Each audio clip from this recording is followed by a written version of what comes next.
اعوذ باللہ من الشیطان الرجیم بسم اللہ الرحمن الرحیم۔ پچھلی آیت میں ہم نے یہ پڑھا کہ بنی اسرائیل کے ساتھ وعدہ کیا، عہد کیا اور 12 سردار بنائے کہ اگر تم نماز پڑھو گے، زکوٰۃ دو گے، میرے رسولوں پر ایمان لاؤ گے، ان کی قدر کرو گے اور مظلوموں کی، محتاجوں کی مدد کرو گے تو میں تمہارے گناہوں کو کیا کروں گا؟ معاف کر دوں گا، ختم کر دوں گا، اور قیامت والے دن تمہیں اعلیٰ مقام نصیب کروں گا، یعنی جنت یا جنت الفردوس۔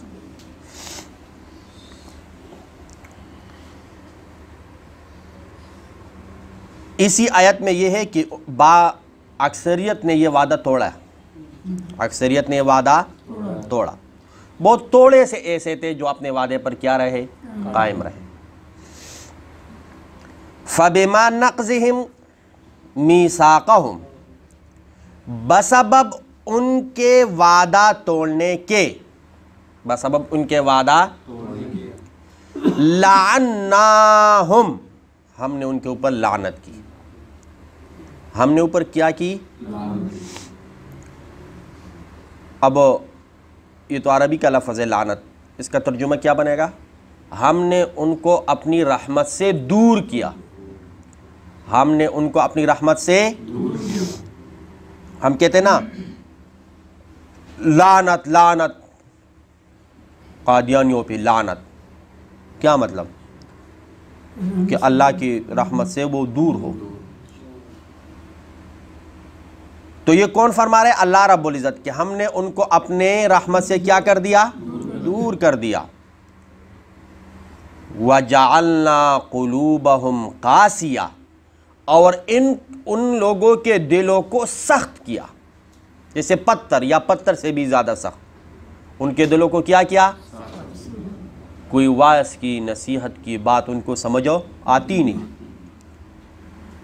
یحرفون الکلم عن مواضعہ،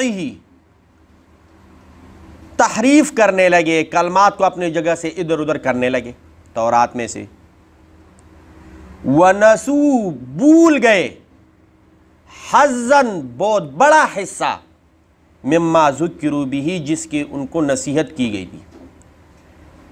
فرض کرے ایک بندہ 30 پارے یاد کر لیتا ہے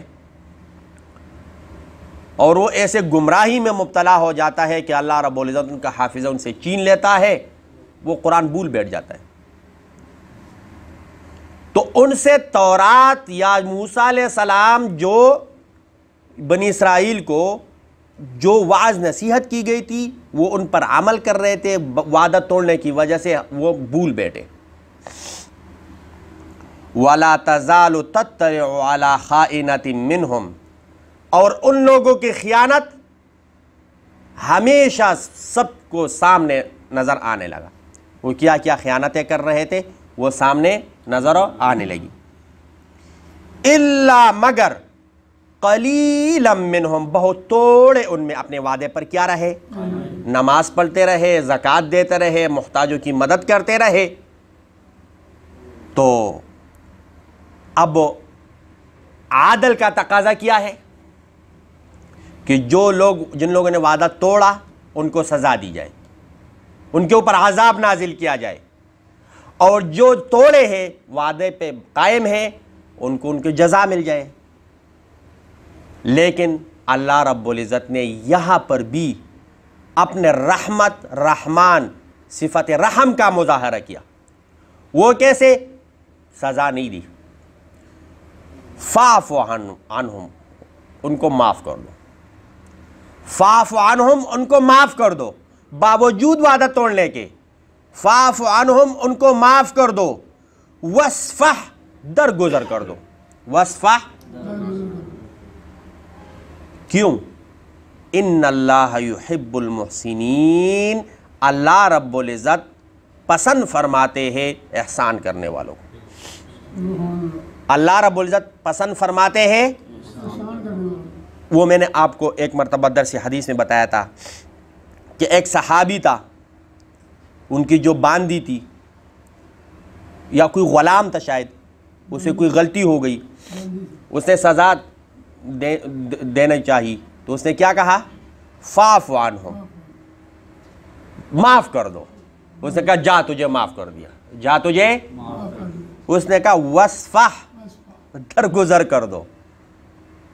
کیا کرو؟ تو انہوں نے تھوڑے بہت کیا کر دیے, بکریاں جو اس وقت مناسبت سے, جیسے آج کل نقد کیش. تو اس نے آگے سے کہا ان اللہ یحب المحسنین, اللہ رب العزت پسند فرماتے ہیں احسان. اس نے کہا جا میں نے تجھے آزاد کر دیا, جا میں تجھے آزاد کر دیا. تو اب یہ ہمارے لیے بھی یہ سبق ہے.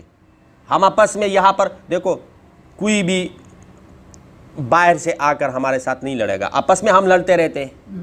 اور تو نے پانا صحیح جگہ پر نہیں رکھا, تو نے میں کہا ایسی ٹھیک کر لو, تو نے ٹھیک نہیں کیا, اور روٹی یہ ساری جلی ہوئی ہے, قاری صاحب نماز کے لیے وقت پہ آتا نہیں ہے, تو وہ سارے ایک دوسرے کے آپس میں ہم لگے ہوتے ہیں. لیکن بہتر کیا ہے؟ فاعف عنہم, ایک دوسرے کو معاف کیا کرو. وصفح, ایک دوسرے کے ساتھ کیا کرو؟ درگزر والا. تبلیغ جماعت والے آپ لوگوں نے اگر کوئی گیا ہو تو وہ کہتے ہیں رات کو جب سوتے ہو تو سب سے پہلے سب لوگوں کو معاف کیا کرو, کہ اگر کسی نے میرے ساتھ کوئی زیادتی کی ہے تو میرے طرف سے معاف, میرے طرف سے کیا ہے؟ تو جب تو نے یہ کہا کہ میری طرف سے معاف, تو اللہ رب العزت ان کے دل میں بھی ڈالے گا, وہ تجھے بھی معاف کر دیں گے, وہ تجھے بھی کیا کریں گے. تو ایک دوسرے کے ساتھ کیا کرو؟ فاعف عنہم, معافی والا معاملہ کرو. وصفح, درگزر والا معاملہ کرو. ان اللہ یحب المحسنین, کیونکہ بے شک اللہ رب العزت پسند فرماتے ہیں احسان کرنے والوں کو. اللہ رب العزت ہمیں صحیح طور پر قرآن مجید سیکھنے, سمجھنے, اس پر عمل کرنے کی توفیق عطا فرمائے. السلام علیکم. اس ویڈیو کو لائک کریں اور شیئر کریں, اور ہمارے چینل کو سبسکرائب کریں, اور بیل آئیکن دبانا مت بھولیے گا. شکریہ.